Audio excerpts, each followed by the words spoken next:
Entrevistas TV. Primeira entrevista. Item interlocutor. Doutor Samael, sabes que existem duas classes de múmias, as múmias vivas e as múmias mortas. Em que se diferenciam estas? Item mestre. Certamente, existem duas classes de múmias, as vivas e as mortas. Junto às mortas aparece sempre, nos sarcófagos, um vaso de alabastro, contendo vísceras do defunto. As múmias vivas não têm, junto, nenhum vaso de alabastro. Indubitavelmente os egípcios conheceram uma ciência que os modernos nem remotamente suspeitam. Eles, com procedimentos exóticos, estranhos, punham seu corpo físico em estado de catalepsia, e esses corpos cataléticos colocados entre um sarcófago e escondidos em determinados lugares, puderam conservar suas funções até nossos dias. Suas funções, obviamente, se acham em estado latente. As múmias vivas são uma maravilha da ciência antiga. Ainda que vocês não o creiam, atualmente, no mundo existem mestres escapados de seus sepulcros milenários, vivendo entre a humanidade em pleno século XX. Esta classe de mestres imortais riem, francamente, de nossa tão badalada civilização moderna. Item interlocutor. Diga-nos o senhor, doutor, o caso de Lobsang Rampa é um caso de intercâmbio atômico entre uma múmia viva e seu atual corpo? Item mestre. Certamente, assim é. Martis Lobsang Rampa morreu. Seu corpo físico foi mumificado, no entanto, como bem o diz o mesmo autor, se meteu entre o corpo de um inglês. Quero dizer que sua alma ou espírito, ou como vocês queiram chamar-lhe, se meteu entre o corpo físico desse personagem. Posteriormente, mediante o intercâmbio atômico, Martis Lobsang Rampa voltou outra vez a revestir-se com seu corpo físico tibetano, ainda que já em forma transformada, claro está. É magnífico o relato que Martis Lobsang Rampa faz. Em todo caso nós o temos tomado muito a sério, e assim é. Indubitavelmente, as múmias egípcias são algo similar, mas muito mais avançadas. Item interlocutor. Doutor, as escavações realizadas pelos arqueólogos e egiptólogos das pirâmides do Egito podem pôr em perigo a evolução, ou mais bem dito, o desenvolvimento das múmias. Item mestre. Os arqueólogos estão cometendo muitos delitos de profanação. Bem sabemos o caso da múmia de Tutancâmon. Os 22 arqueólogos que se atreveram a profanar essa sepultura morreram. E que saibam os modernos que os antigos eram mais sábios. E que inutilmente tentarão zombar das ameaças feitas, pois, pelos sábios da antiguidade escritas nos muros invictos dessas sepulturas sagradas. Em todo caso, abrir tais sepulturas é um perigo, verdadeiramente. Entretanto, as múmias vivas não serão encontradas tão facilmente. Estão devidamente protegidas por métodos secretos que nós jamais divulgaremos. Os arqueólogos modernos poderão encontrar múmias mortas, mas as vivas estão guardadas em alguns lugares para bem da humanidade. Item interlocutor. Os egípcios viviam às margens do Nilo, e sabese perfeitamente que no grande percurso que faz por estas terras, este rio, não se encontram jazidas de ouro ao redor. Acaso é que a grande sabedoria e maestria que lograram os egípcios lhes permitiu lograr a transmutação dos metais baixos em ouro? Item mestre. Certamente, os egípcios sabiam transmutar os metais baixos em ouro. Também nossos antepassados no México amassaram o ouro. Dos incas diremos outro tanto. Assim que, é verdade, que nos antigos tempos existiram verdadeiros alquimistas capazes de transmutar chumbo em ouro. Obviamente, o ouro, em si mesmo, é um precioso metal, não somente do ponto de vista como valor econômico, senão também à luz das verdades transcendentais do espírito. Os alquimistas medievais conheceram a ciência das transmutações metálicas. Paracelso, Nicolás Flamel, Raimundo Lúlio e muitos outros, lograram transmutar o chumbo em ouro. Isso já está demonstrado. Item interlocutor. Doutor, se os egípcios tiveram tal capacidade para transformar o chumbo em ouro, que poderia fazer uma mulher para lograr dito poder? Item mestre. Indubitavelmente, a mulher tem os mesmos direitos que o homem e chega às mesmas alturas. Eu conheço mulheres alquimistas que lograram a transmutação do chumbo em ouro. Obviamente, a mulher tem que estudar a ciência hermética, a arte hermética. Os árabes levaram tal ciência à Europa. Na Idade Média houve furor por essa ciência, milhares de homens sérios se dedicaram ao estudo da alquimia. Lembremos ao abade Tritemius, o mestre de Paracelso e de Cornélio Agripa, grande alquimista.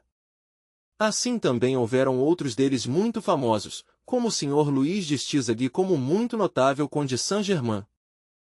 Item interlocutor. Doutor, como é possível que a ciência moderna, sendo tão poderosa, realizando viagens à Lua, etc., não tenha sido capaz de descobrir o segredo da transmutação dos metais em ouro? Item mestre. A ciência moderna tem maravilhosos inventos como são a televisão, o rádio, etc., etc., etc., mas se esqueceu da ciência alquimista antiga, a subestimou, e considero que aí está o erro. Bem vale a pena que os homens de ciência moderna voltem outra vez à alquimia. Obviamente, a ciência de Hermes contém surpresas extraordinárias. Bem vale a pena não somente transmutar o chumbo em ouro, senão também lograr o famoso elixir de longa vida.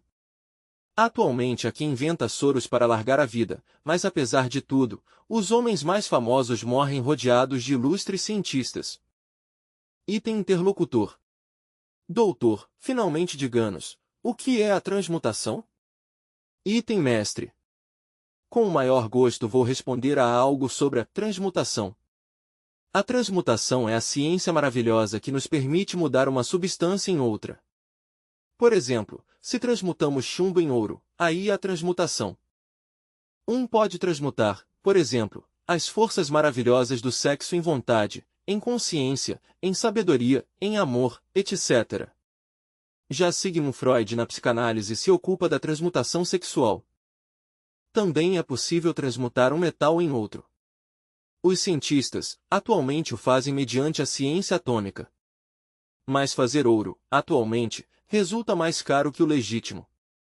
No entanto, os alquimistas medievais, mediante conhecimentos secretos, que se perderam até nossos dias, conseguiam transmutar chumbo em ouro. Item interlocutor. Fazendo há mais de 700 anos existia um homem muito peculiar, Raimundo Lúlio, nada menos que o criador de uma máquina pensante que foi feita sob os princípios da teoria cabalística dos gnósticos e que de fato não se diferenciava quase nada de uma moderna computadora. É certo, doutor, que Raimundo Lúlio, apesar de que passaram 700 anos, ainda segue vivendo? E se é assim, como o logrou? Item mestre. Bom, Raimundo Lúlio conheceu a ciência das transmutações metálicas, transmutava chumbo em ouro. Teve também em seu poder o elixir de longa vida. Desafortunadamente, Raimundo Lúlio morreu antes de poder fazer uso de tal elixir. Em troca, Nicolas Flamel, que foi contemporâneo, sim logrou, na verdade, o elixir da longa vida.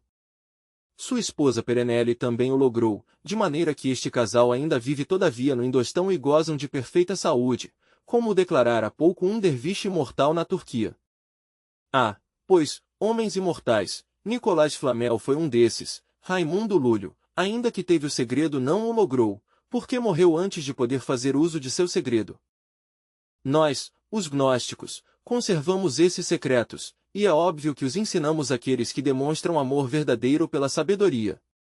No entanto, tais aspirantes devem ser submetidos a rigorosos estudos e a terríveis provas. Nada se nos dá de presente. Nós não cobramos dinheiro, mas sim exigimos do candidato uma conduta reta. Assim que quem queiram lograr na verdade a imortalidade, podem lográ-la, mas isto requer grandes estudos e terríveis disciplinas esotéricas. Item interlocutor. Sabese, perfeitamente, que os alquimistas logravam adquirir o elixir da longa vida. O Conde Saint-Germain é um dos máximos expoentes da sabedoria alquimista. Rumoreia-se que ele também logrou o cobiçado elixir e que por tal motivo lhe tem permitido viver até estes tempos, e que para evitar problemas com o ceticismo e fanatismo de sua época e desta época contemporânea, tomou personalidades como a de William Shakespeare e outros mais, para manifestar-se até a consumação dos séculos. Isto é certo? Que nos diz a respeito? Item mestre. Giovanni Papini dá testemunho, precisamente, sobre o Conde de Saint-Germain. Encontrou-se com ele em um barco que viajava para a Índia. Abordou-o. Não teve inconveniente algum, o conde, em ensinar ao citado escritor suas credenciais.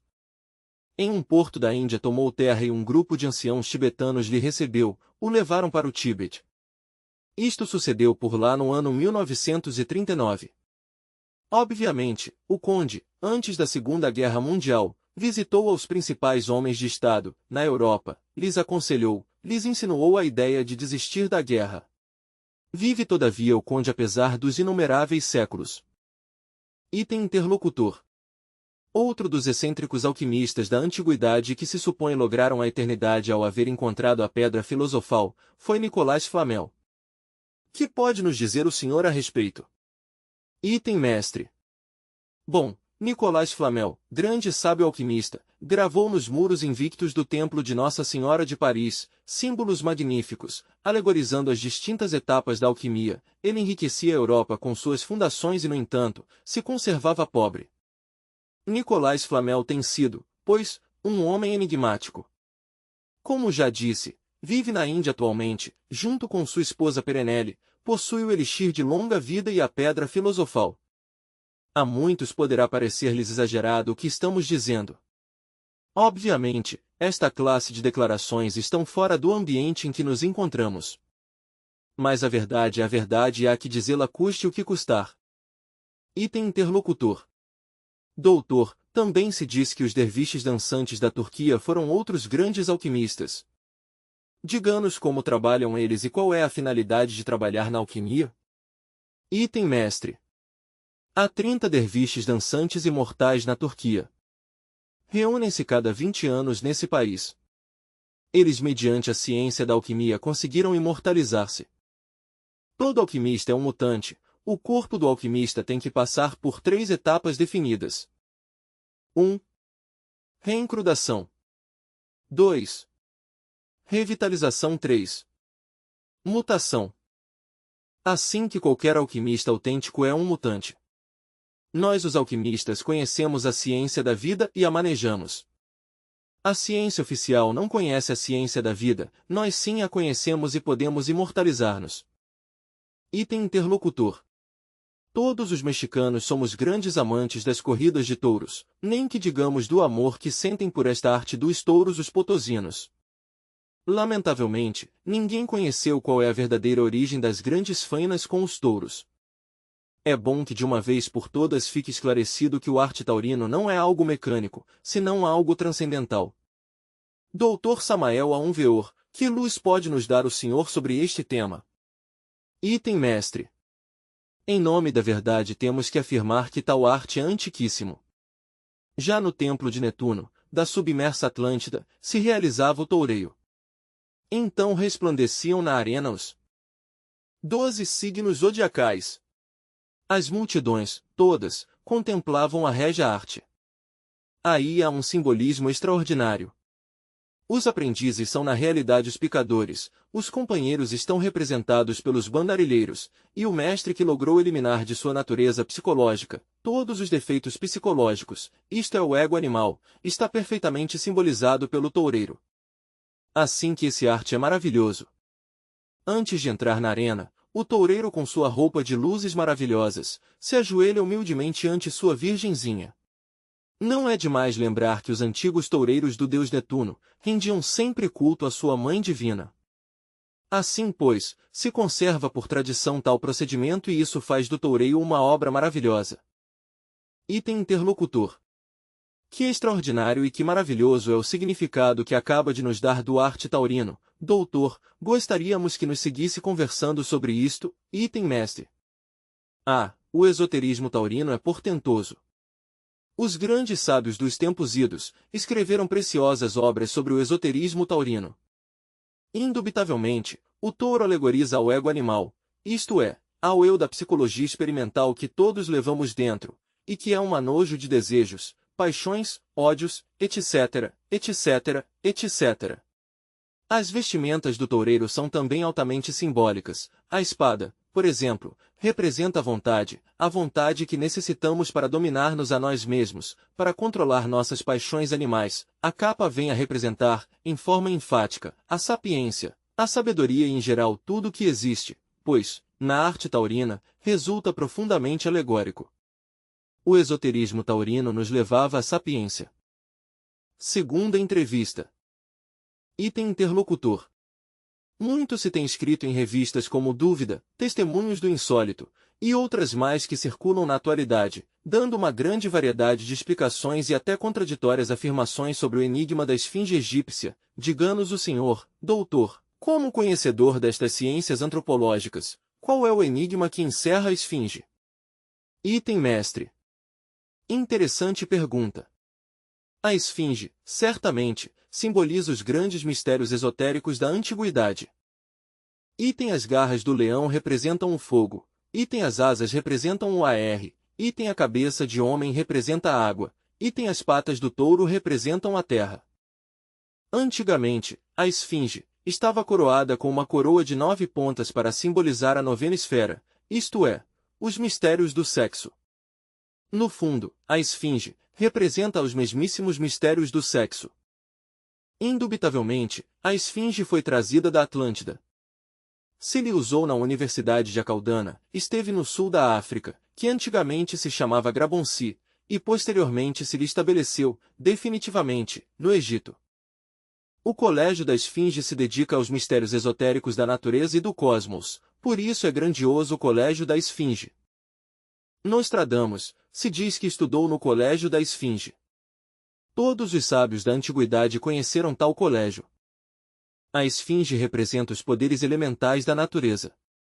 Se nos disse, com grande acerto, que a contraparte sutil ou espiritual dessa esfinge que vemos lá no Egito é um deiduso muito especial, que em si mesmo contém os segredos da vida e da morte.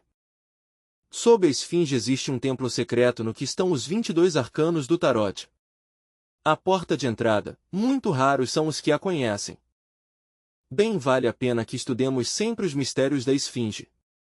Ela permanece lá, no deserto, aguardando ser decifrada. No fundo a esfinge é o homem mesmo, e isto é bastante interessante de por si. A esfinge vem a indicar-nos o caminho secreto que há de conduzir-nos, inevitavelmente, até a liberação final. Revelar o mistério da esfinge é o indicado. Mas quão poucos são os que revelam tal mistério? Quem chega a descobrir todos os mistérios da esfinge, se torna um sábio. Item interlocutor. Doutor, é certo que os egípcios eram descendentes dos atlantes e que deles aprenderam os mistérios, como a cabala, etc., e que quando veio o afundamento, ou seja, o dilúvio, eles transportaram a esfinge ao Egito? Se isso sucedeu, como o puderam ter feito? Item mestre. Bom, certamente em nome da verdade, temos que dizer que a esfinge vem da Atlântida. A sociedade de Acaldana, que era uma sociedade de sábios, tinha sempre em frente a seu edifício a esfinge. Depois da submersão do continente Atlântico entre as bravias ondas do oceano que leva seu nome, a esfinge foi levada ao sul da África, que então, repito, se chamava continente de Grabonci, e posteriormente se lhe colocou no Egito. Entretanto devemos afirmar, com grande ênfase, que também existem no Egito muitas esfinges. Lembremos nós a rua de esfinges que há pouco se descobriu, em frente a cada esfinge branca se achou uma esfinge negra. Item interlocutor. Doutor, já que o senhor é o fundador e diretor da Associação Gnóstica de Estudos Antropológicos e Culturais, que pode nos dizer acerca de Tlaloc e Tlalocan, fundadores de Tenochtitlan?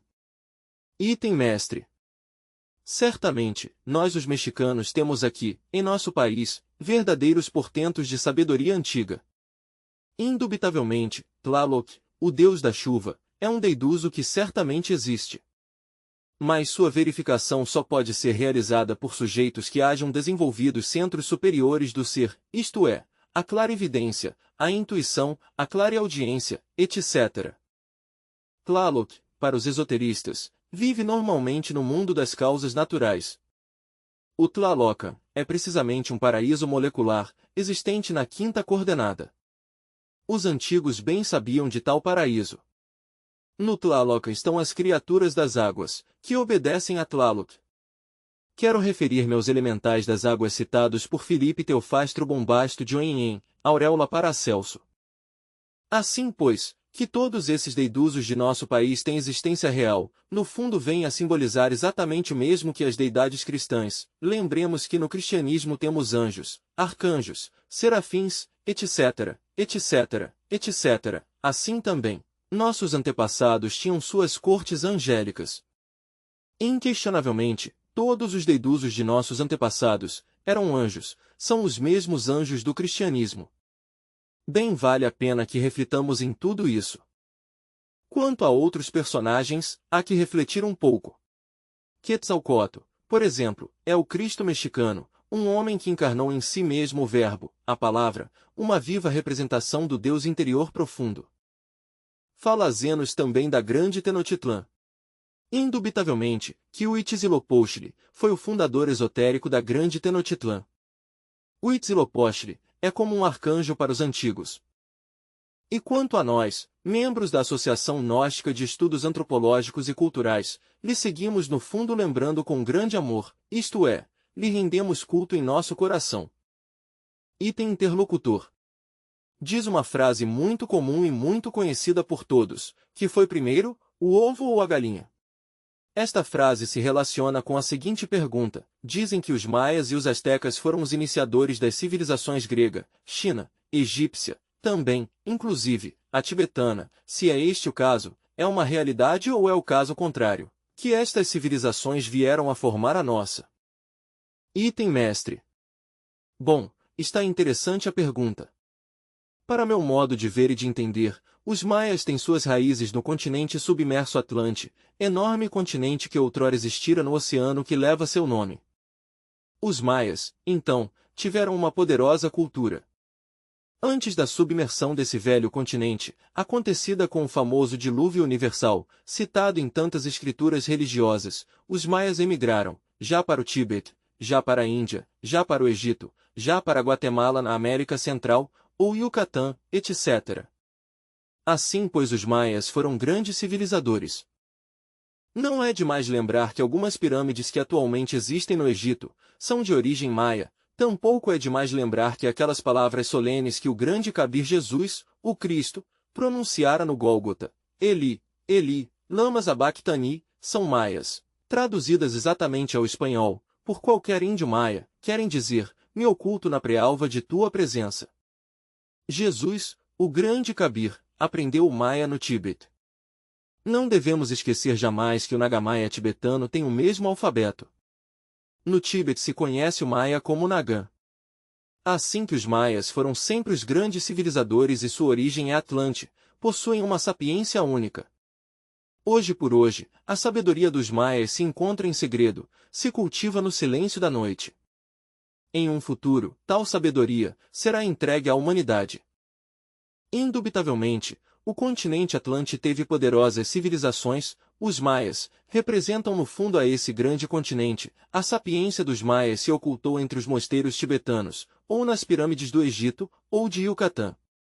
Muito poucos são os seres humanos que puderam conhecer tal sapiência. Os maias conheciam a energia atômica, etc., etc., etc. Item interlocutor.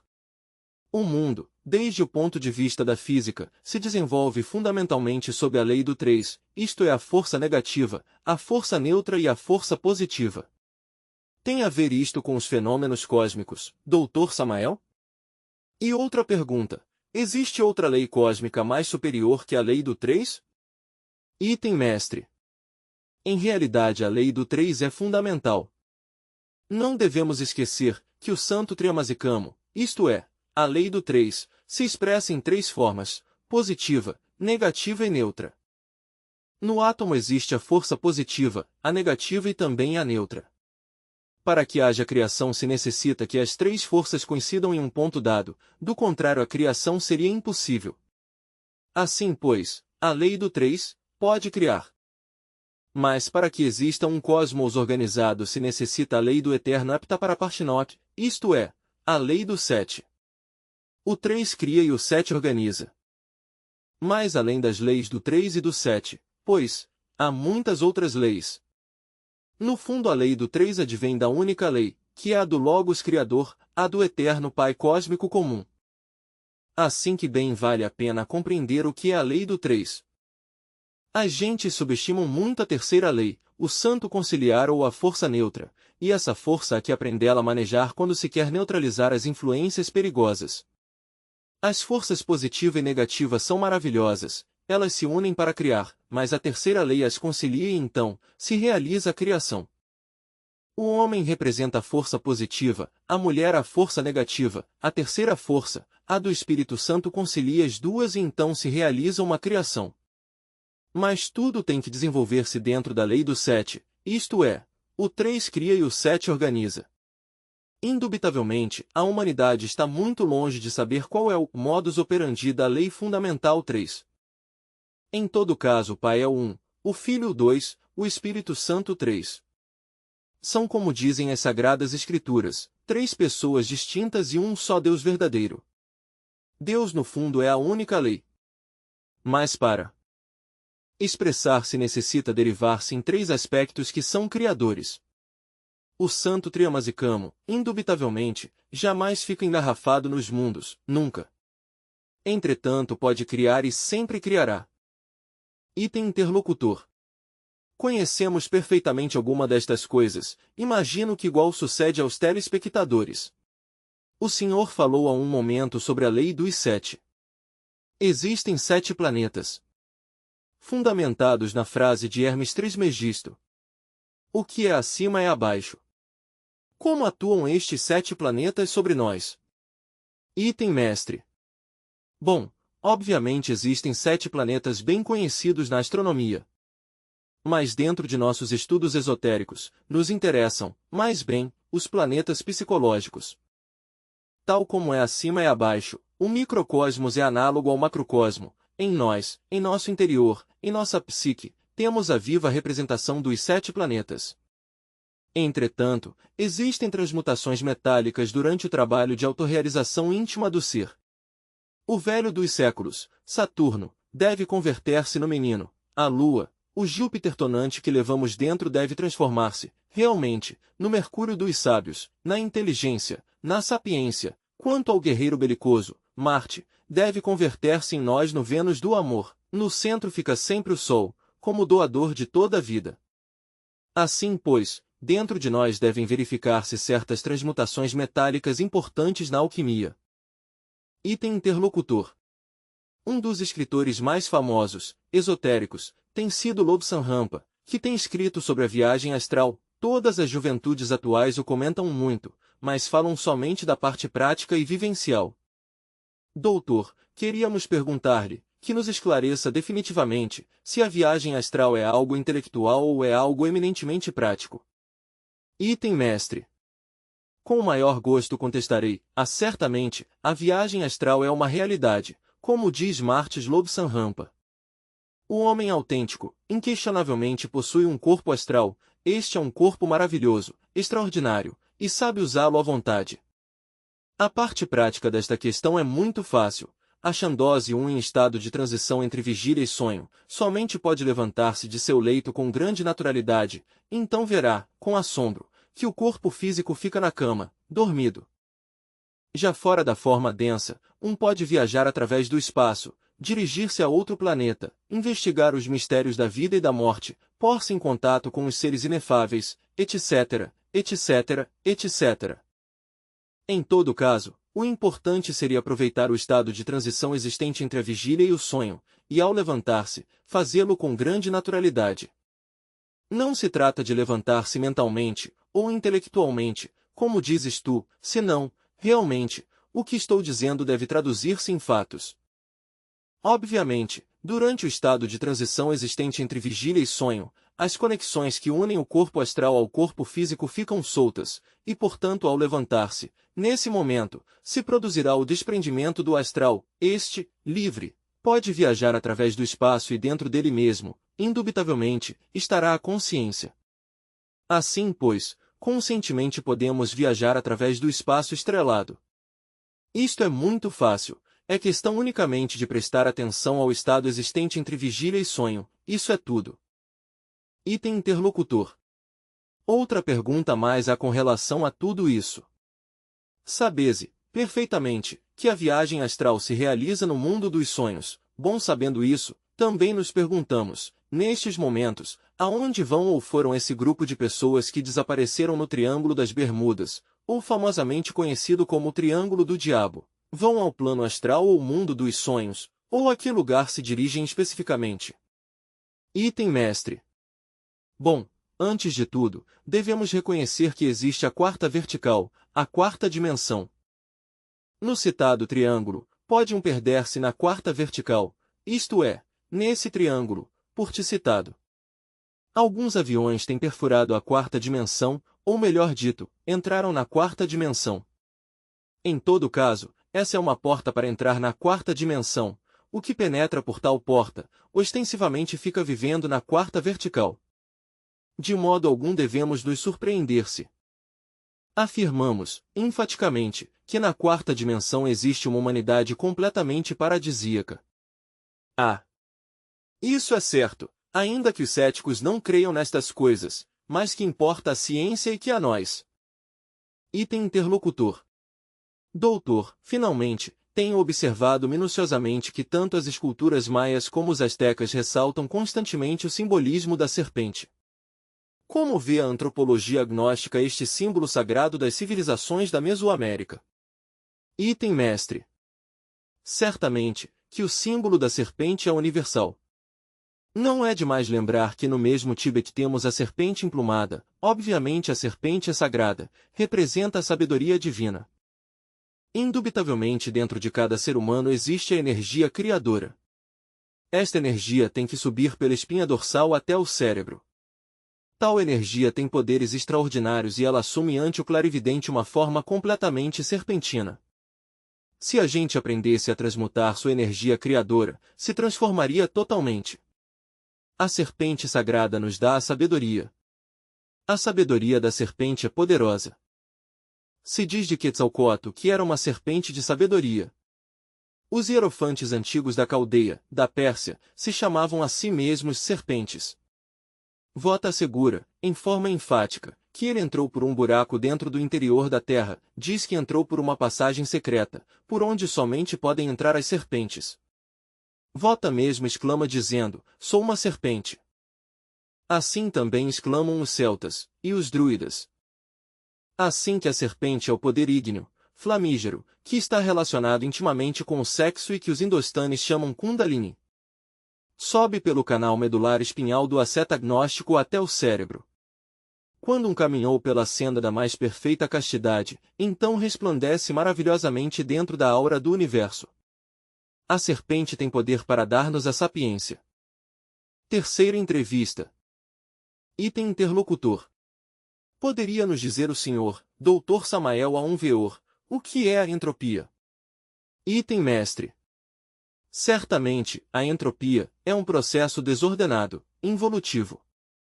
Inquestionavelmente, existe entropia dentro de nossa idiosincrasia psicológica quando não trabalhamos sobre si mesmos, quando não buscamos uma transformação radical, quando nos contentamos ser, assim como somos. Por estes tempos tudo marcha em forma descendente, desordenadamente, involutivamente. A entropia tende a igualar tudo. Assim, vemos que depois de um longo processo involutivo chega a morte, não é pois estranho que tudo fique igualado. Se colocamos uma marmita cheia de água quente junto a outra cheia de água fria, obviamente, se produzirá certo desordem involutivo, decadente nas duas marmitas. Ao fim, depois de tudo, ficam completamente igualadas. Em forma análoga diremos, que se nós não trabalhamos sobre si mesmos, se não buscamos uma transformação radical de toda a nossa idiosincrasia psicológica, a longo prazo, os habitantes deste planeta Terra ficaremos todos igualados. Seremos a morte mesma e isso seria lamentável. Item apresentador. Doutor, então o homem do século XX tem que levar a filosofia do sacrifício para poder viver a gosto? Item mestre. Obviamente. Sem sacrifício não poderia haver transformação. Necessitamos sacrificar-nos se é que queremos transformar-nos. Terceira entrevista, continuação. Precisamente, nestes momentos, nossa Terra, toda, marcha de acordo com a lei da entropia, isso é inquestionável, indubitável. É claro que se vai necessitar de um grande sacrifício a fim de que esta Terra se transforme, e esse sacrifício será uma grande catástrofe. O sacrifício, em si, é grandioso. Por exemplo, o petróleo, diríamos, é sacrificado na locomotiva em prol da força motriz e da velocidade. No sacrifício, uma força inferior se transforma em uma força superior. Se nós não sacrificamos nossos desejos animais, nossas paixões brutais, nossos ódios, nossos egoísmos, nossas violências, não poderemos transformar-nos. Assim, pois, que no sacrifício se verifica um fenômeno de transformação. É por meio do sacrifício como nós podemos libertar-nos, totalmente, da lei da entropia. Sem o sacrifício teremos que marchar em forma descendente, involutiva, decadente, e isto, inevitavelmente. Chegou, pois, a hora de compreender a grandeza do sacrifício, e isso é óbvio. Item apresentador. Já que se fala de catástrofes, profecias e outras coisas raras que atemorizam a humanidade, poderia nos dizer algo sobre Miguel de Nostradamus, Dr. Samael A. Veor. Item mestre. Com muito gosto. Resulta que Miguel de Nostradamus foi um grande médico astrólogo da Idade Média, se educou na sabedoria dos egípcios, dizem que passava as noites inteiras olhando fixamente sem piscar, a água contida em um tacho de cobre, afirmam alguns que, nessa água lúcida pôde ele ver, com inteira claridade meridiana, os acontecimentos do futuro. Assim, pois, Miguel de Nostradamus foi um grande vidente. Isso ninguém pode negar. Até a data, todas as profecias que Miguel de Nostradamus fez, se cumpriram matematicamente. Profetizou também a Segunda Guerra Mundial e deu até o nome de Hitler, com exceção de uma letra equivocada. Creio que mais bem, os equivocados foram os tradutores, entre parênteses, e não há dúvida de que haverá de cumprir-se a terrível profecia do futuro, a do famoso 1999. Também prognostica a Terceira Guerra Mundial e muitos outros acontecimentos de índole extraordinária. Para meu modo de ver e de entender as coisas, estamos nos tempos do fim. As gentes creem que os tempos do fim serão dentro de não sei quantos milhões de anos, mas se equivocam. Item apresentador. Doutor, já que mencionou da Terceira Guerra Mundial, os cientistas modernos a comentam muito. É certo que haverá uma terrível Terceira Guerra Mundial? Item mestre. Isso é indubitável. Miguel de Nostradamus profetizou a primeira e a segunda e também a terceira. Grandes sábios do passado já haviam profetizado 3 guerras mundiais para o presente século. Eu creio que a pior vai ser a que vem, a terceira. Será um verdadeiro holocausto atômico, espantoso, desaparecerão as principais cidades do mundo com as explosões nucleares. O mais grave de tudo é a contaminação radioativa. Com a Terceira Guerra Mundial se contaminará a atmosfera em forma espantosa, a radioatividade infectará completamente o ar, as águas e em geral tudo o que existe. As chuvas, por exemplo, que teremos serão radioativas, as colheitas se perderão simplesmente porque ninguém poderá utilizá-las, isso é tudo. Isso de ter que comer alimentos contaminados pela radioatividade é gravíssimo. Mas assim sucederá.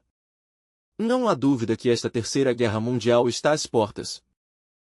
Por outra parte, nestes tempos há fome, desolação, miséria espantosa, crise de valores, etc. Tudo isto vai nos levando, pouco a pouco, para a Terceira Guerra Mundial. Inquestionavelmente, cada um de nós carrega dentro de si os fatores que produzem guerras, egoísmo, ódio, etc., etc., etc. Item apresentador.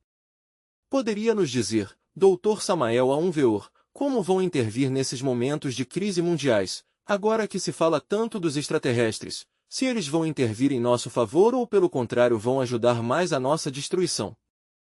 Item mestre. Bom, as gentes têm tantos conceitos sobre esta questão dos extraterrestres, que bem vale a pena analisar ainda que seja um pouquinho.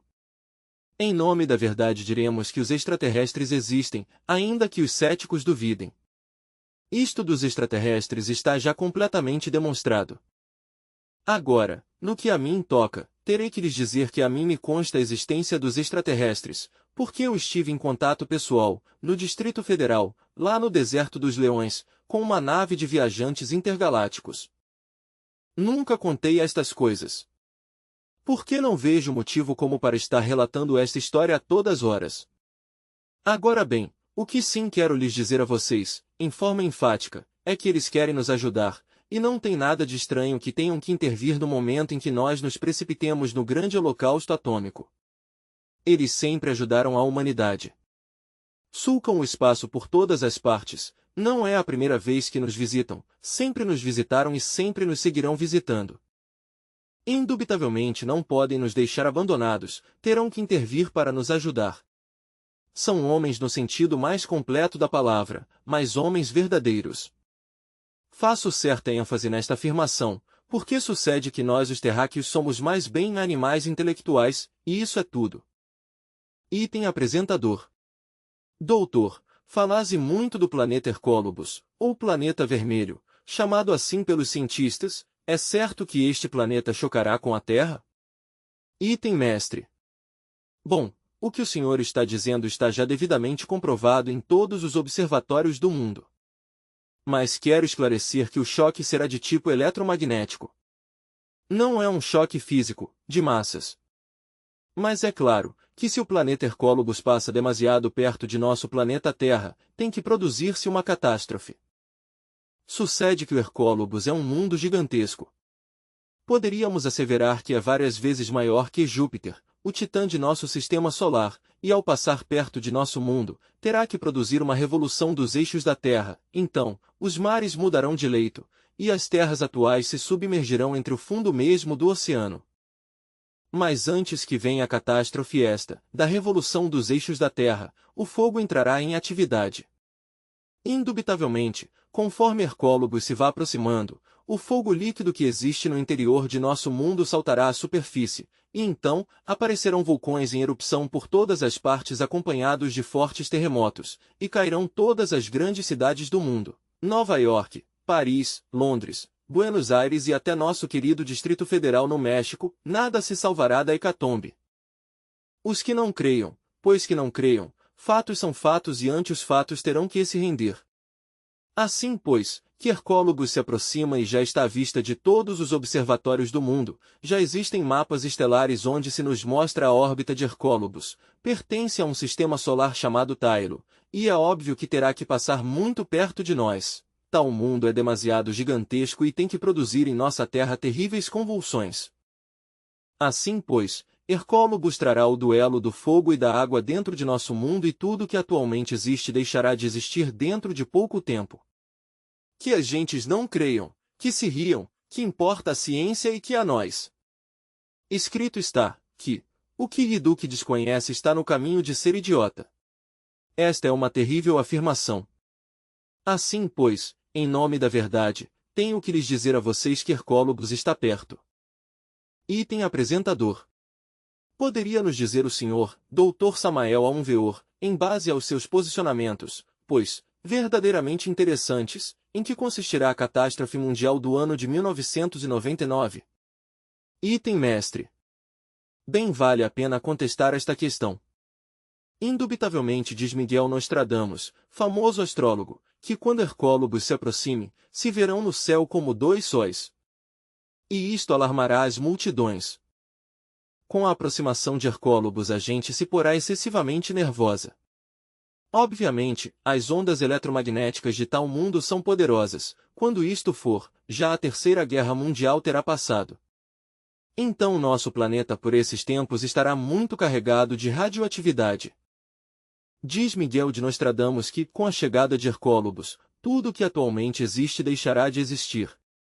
Também afirma, claramente, que os astrônomos daquela época, incapazes de entender a funda significação que encerra este movimento estelar, farão planos à larga para o futuro, terão belos sofismas de distração, e que então as gentes, confundidas pelos sábios terráqueos, não terão nem a mais remota oportunidade de se defender. Agora bem, cada vez que Hercólobos chegou à Terra, se produziu uma catástrofe. Chegou ao final da raça lemúrica, e então os fogos daquele continente entraram em erupção e já sabemos que a Lemúria se afundou através de 10.000 anos de terremotos. Chegou ao final da época Atlântida e já sabemos que os habitantes da Atlântida pereceram devorados pelas águas, segundo diz o dilúvio universal, segundo mencionam os historiadores religiosos de todas as idades e de todas as épocas. E vem agora, precisamente ao final de nossa raça ária, para pôr ponto final a esta civilização degenerada e decadente. A humanidade já está o suficientemente madura como para receber o castigo final. Essa é a crua realidade achada nas tremendas profecias de Nostradamus tal como estão escritas, em seu famoso livro intitulado As Centúrias. E aqueles que nos escutem, tenham a bondade de estudar essa obra, e verão confirmadas minhas afirmações. Assim, pois, que a base fundamental da grande catástrofe estará na chegada de Hercólogos, os astrônomos o têm à vista de seus telescópios nestes momentos, e em todos os observatórios do mundo já está pintada a catástrofe, está desenhada nos distintos mapas cósmicos. Se atualmente não se lhe está fazendo muita publicidade a esta questão é para evitar a psicose coletiva.